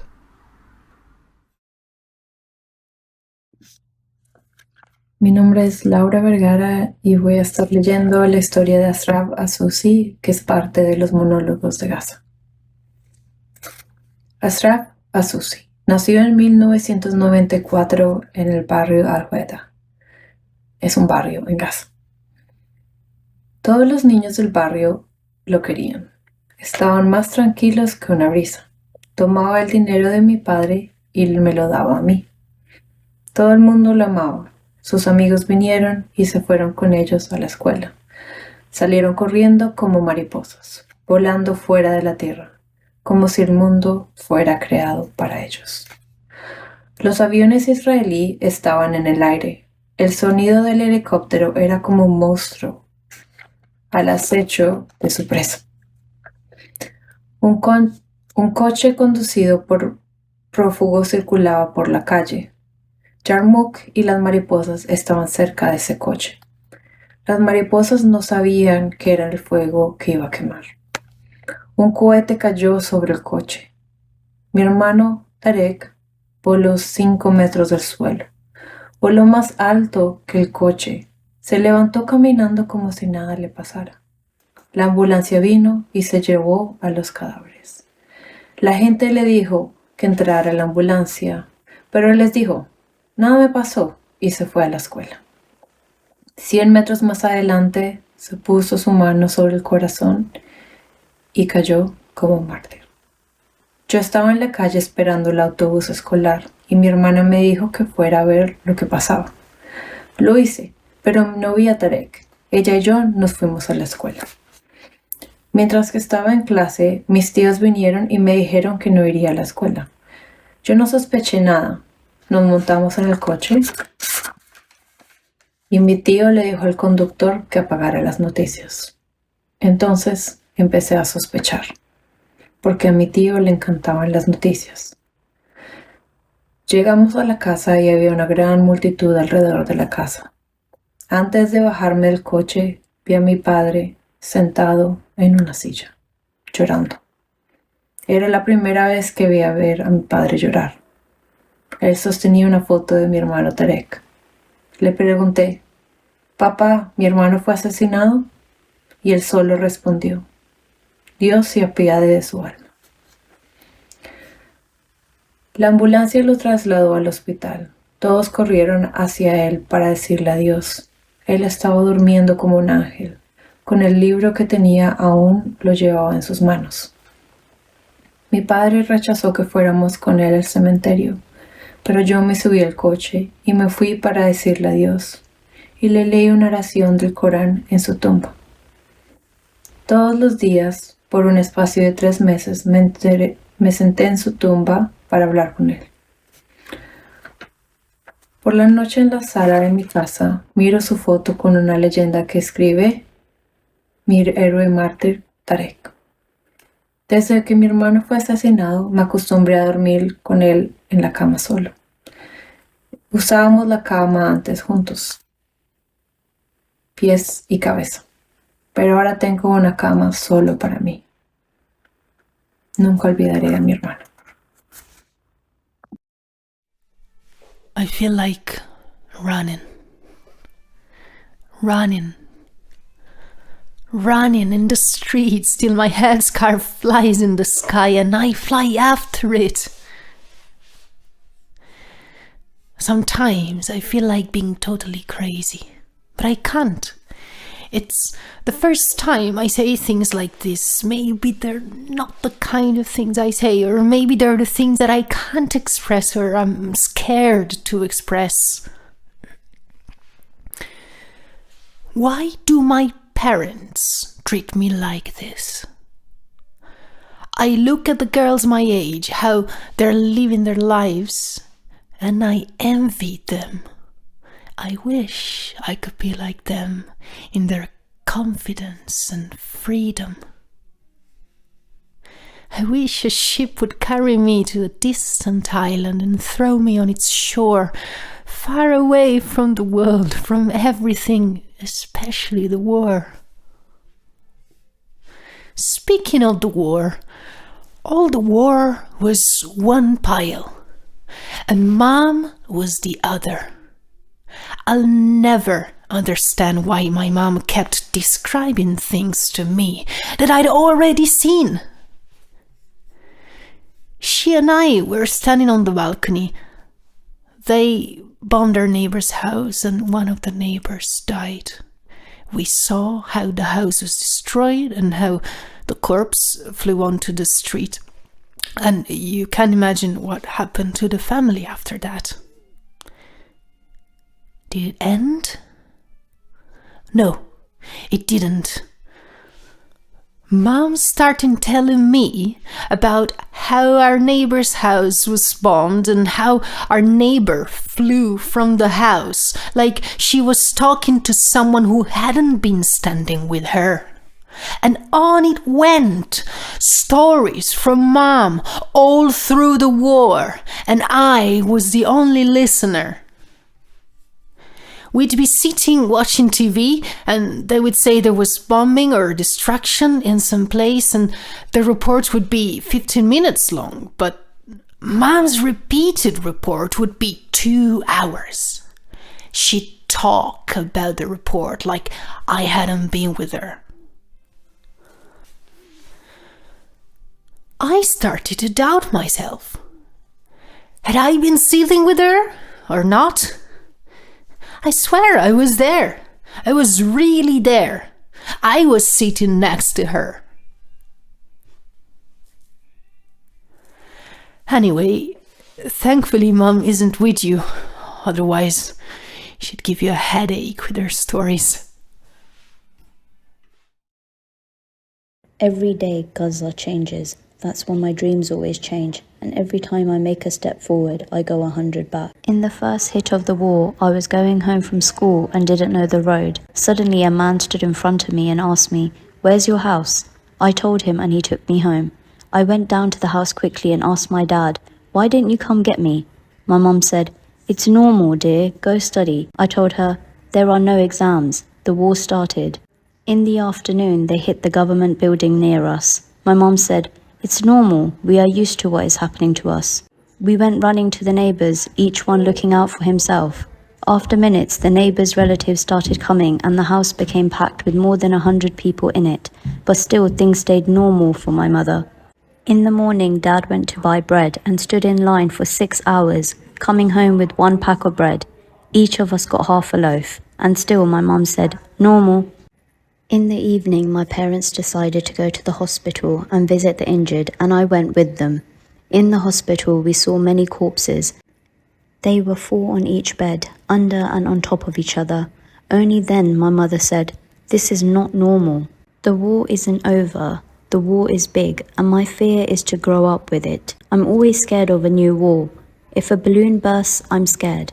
If a car hits a strong brake, I jump 20 meters. I stay up all night waiting for a new dawn, but each morning that comes does not differ from the one that passed."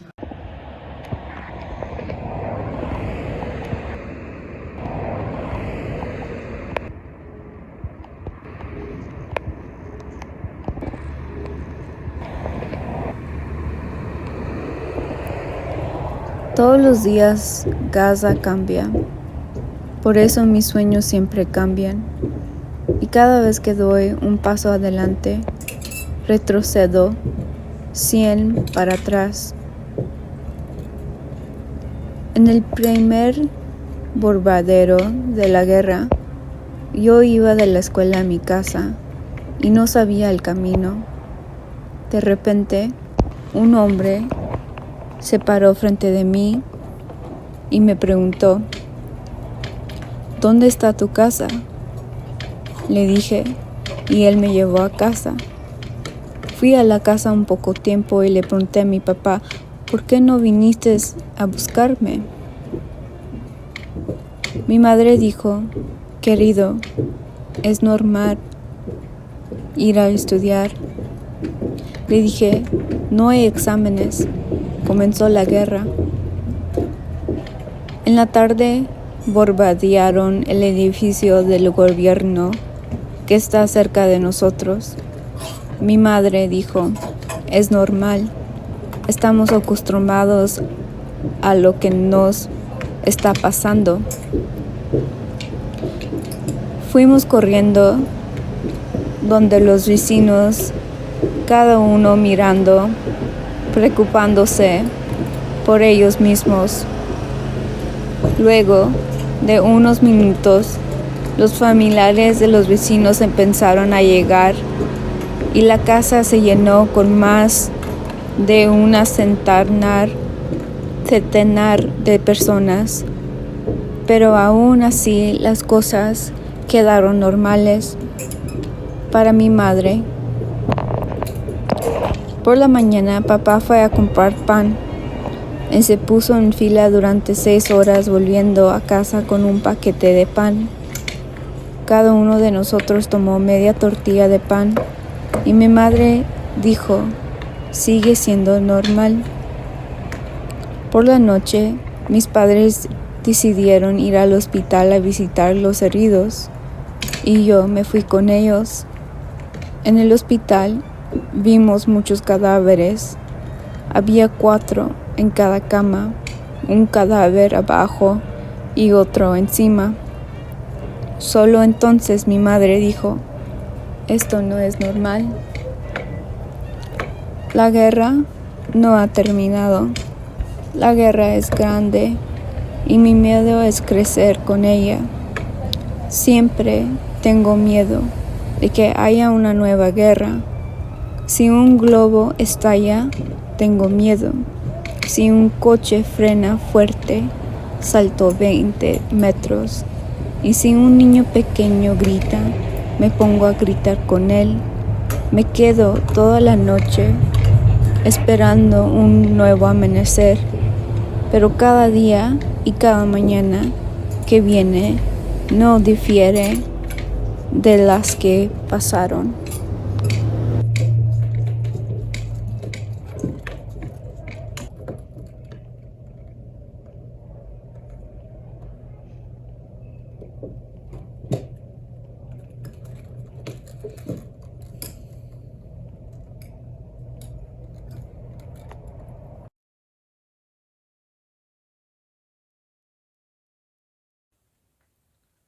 Fátima nació en 1996 en el barrio de Sheikh Radwan.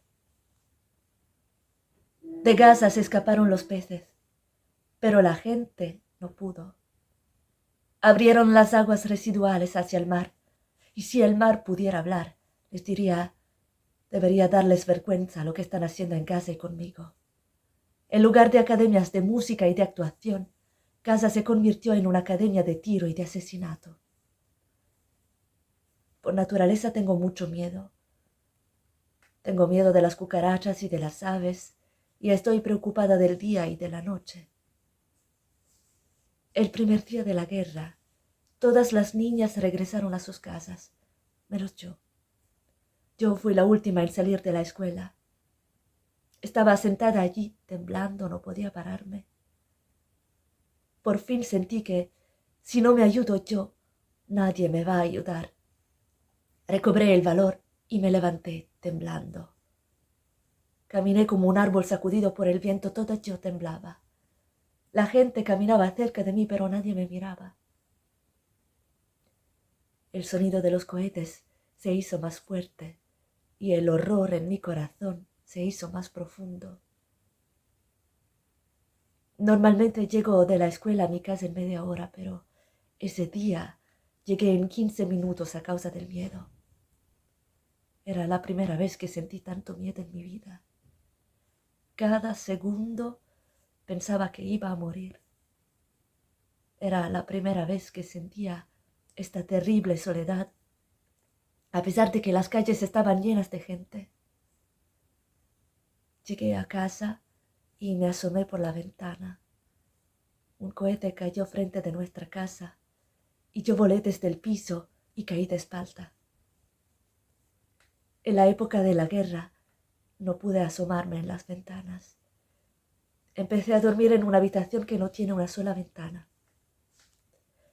Creo que todavía estoy asustada, pero no tengo miedo.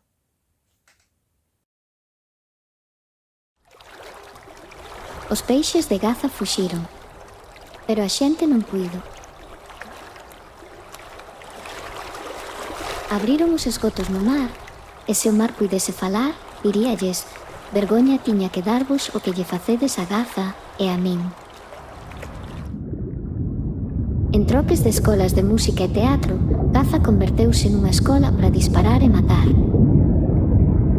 Eu sempre teño moito medo.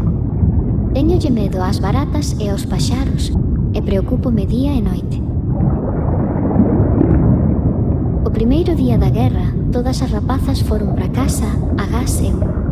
Eu fun a última en sair da escola. Estaba ali sentada, a tremer. Non podía ficar de pé. Ao final sentín que se eu non me axudaba, ninguén o faría.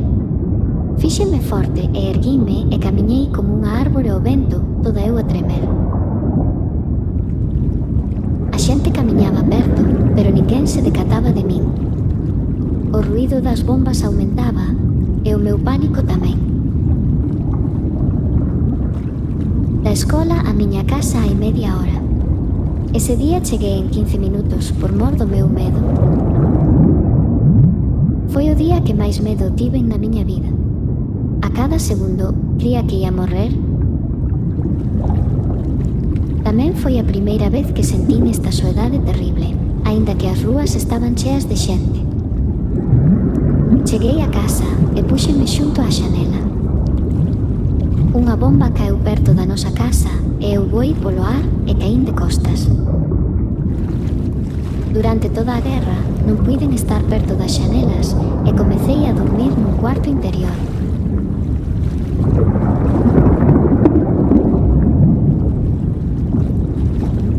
Creo que até hoxe aínda teño medo, mais finxo que non. Gaza's fish ran away, but people were not able to. They opened the sewage into the sea. And if the sea could talk, it would tell them, shame on you for what you're doing to Gaza and me. Instead of music and acting schools, Gaza became a school for shooting and murder. I'm very scared by nature. I'm scared of cockroaches and birds, and I worry day and night. The first day of the war, all the girls went home except me. I was the last one to leave school. I was sitting there shaking, couldn't stand on my legs. Finally, I felt that if I don't help myself, no one would. I gathered my courage and stood up, shaking, and walked like a tree in the wind, all of me trembling. People were walking near me, but no one felt me. The sounds of rockets got louder, and the horror in my heart grew deeper. Usually the distance from school to my house is half an hour, but that day I got home in 15 minutes because of my fear. It was the time I was the most scared in my life. Every second I thought I would die. It was the first time I feel this terrible loneliness, even though the streets were full of people. I got home and stood at the window. A rocket fell near our house, and I flew off the ground and landed on my back. For the whole war, I couldn't stand at the windows. I started sleeping in an inner room that doesn't have a single window. I think I'm still scared.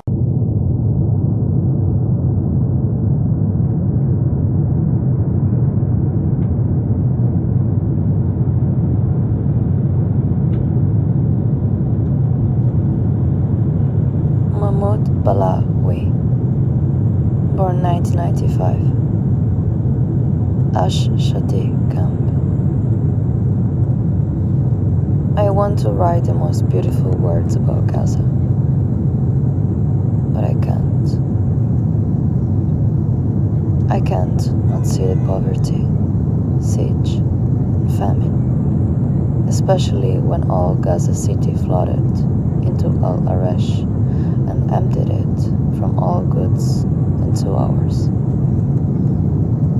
I can't not see the deprivation in every house, the fear and the sickness. What do you want me to say about Gaza? From when I became aware of it, I was sad about everything inside it. Especially the kids, and even the adults, youth, women, girls, animals, stones and trees. Everything in it is crying. I'm looking for nice words to say, and I cannot find them. sea is the only thing that helps me dream. When I stand on the shore, I can imagine Cyprus, travel to Paris, fly to Rome, all while standing in the same spot. I go around the whole world, and in the end I land on my bed, in our house, in the middle of the refugee camp. I go back to the reality of Gaza, the dirty market, overflowing sewage, the carts, and what's on the top of the carts, the suffocating smell, and the silent people who can't speak.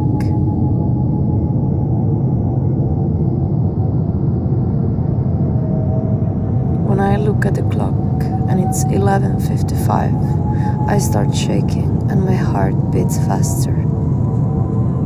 I feel that the war started again. Not only the clock scares me, everything that flies does, even the flies. I cannot tell anyone about my fear, so they don't call me a wimp or a sissy. I'm most scared for my older brothers.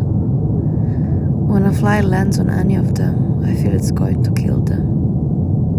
I start shouting and I run away from the place. That's why I'm now escaping outside the house all the time. Because of the many flies.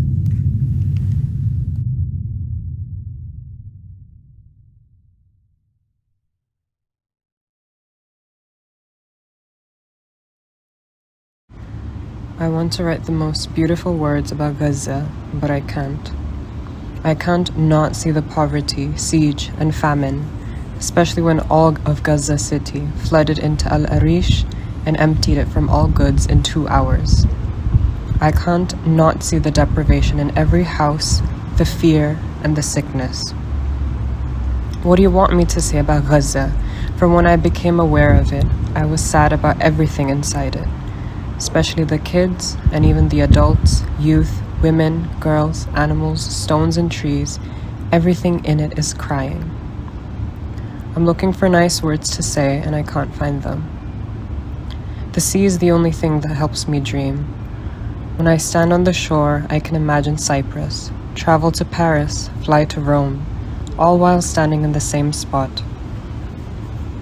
I go around the whole world, and in the end, I land on my bed in our house, in the middle of the refugee camp.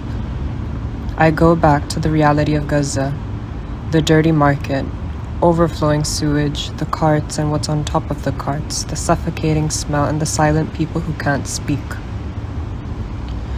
When I look at the clock and it's 11:55, I start shaking and my heart beats faster. I feel that the war started again. Not only the clock scares me, everything that flies does, even the flies. I can't tell anyone about my fear, so they don't call me a wimp or a sissy. I'm most scared for my older brothers. When a fly lands on any one of them, I feel it's going to kill him. I start shouting and I run away from the place. That's why I'm now escaping outside the house all the time, because of the many flies. For the first time, the streets of Gaza were clean. There wasn't a paper or a cardboard. People were collecting the paper from the streets to use it for baking, because the electricity was disconnected. My mum didn't want to bake, and she asked me to bring the bread from the oven. The queue at the oven stretched from Gaza to the West Bank. People would line up for 8 hours to get to their turn and take half a pack of bread. In seconds, a Palestinian rocket launcher was erected in the area, and in less than 1 second, the Israeli planes started bombing it. People began running in all directions, and the ambulances came. People started falling dead. Others were injured. I was in shock, and people in the streets started telling me, "Thank God, you're safe." Anyway, I went back home without the loaf of bread, and my mum yelled at me. But till today, She doesn't know why I didn't bring the bread.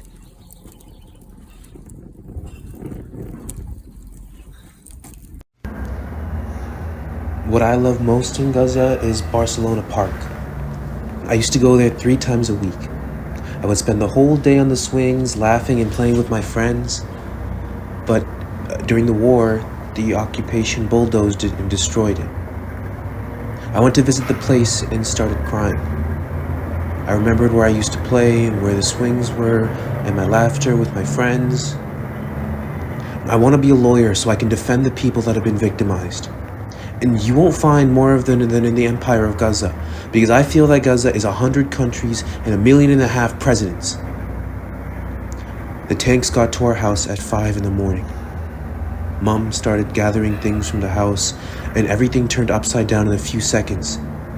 Everyone started yelling and carrying what they could, and we went out running in the streets, not knowing where to go. My grandmother said, "You can only go to the schools." And schools. Our school is more beautiful than all schools. 100 of us used to sleep in one class. From the first night, I got into a fight with another girl about 1/4 meter and who was going to sleep in it. And I don't know how we slept on top of each other, like a mountain of old, discarded, forgotten clothes. 3 days later, we went back to the house in the neighborhood, but a lot of things had changed. The neighborhood wasn't the same, and the people weren't the same either. The biggest change in me is that I became a gossip. Honestly, I can't hold my tongue. Our theater trainer told me that this is normal in Gaza. All Gaza gossips about each other. But the difference between me and the people in Gaza is that they don't admit that they are gossiping, while I admit in my full mental capacities that I am a gossip. Sometimes I find no one to gossip about, so I gossip about myself.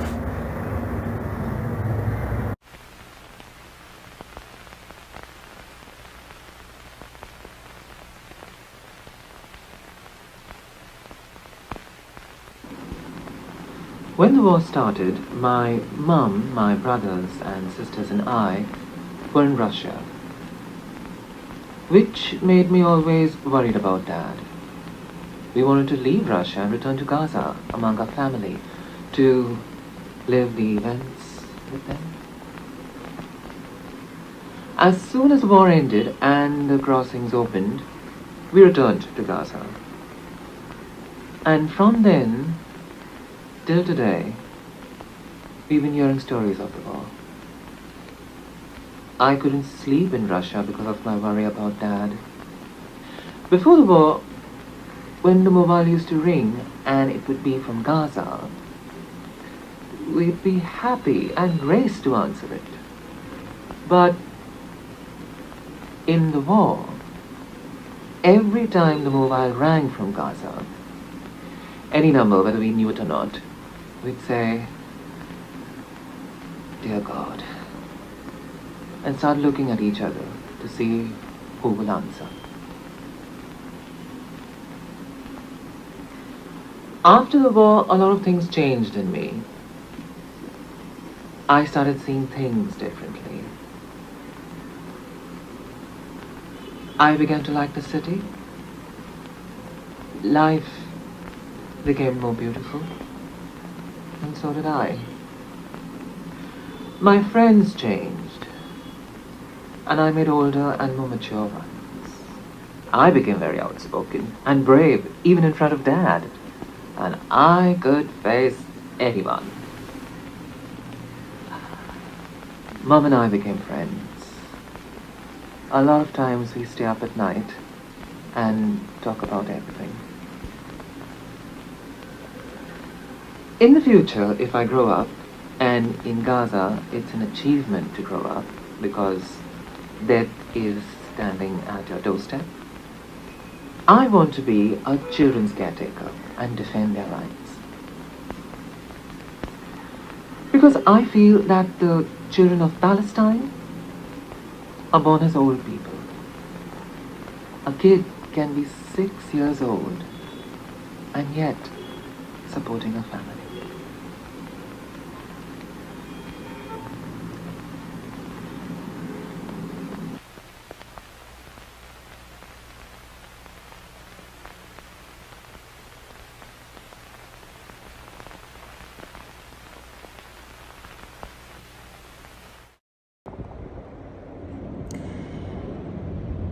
Cuando empezó la guerra, mi madre, mis hermanos y hermanas y yo estábamos en Rusia.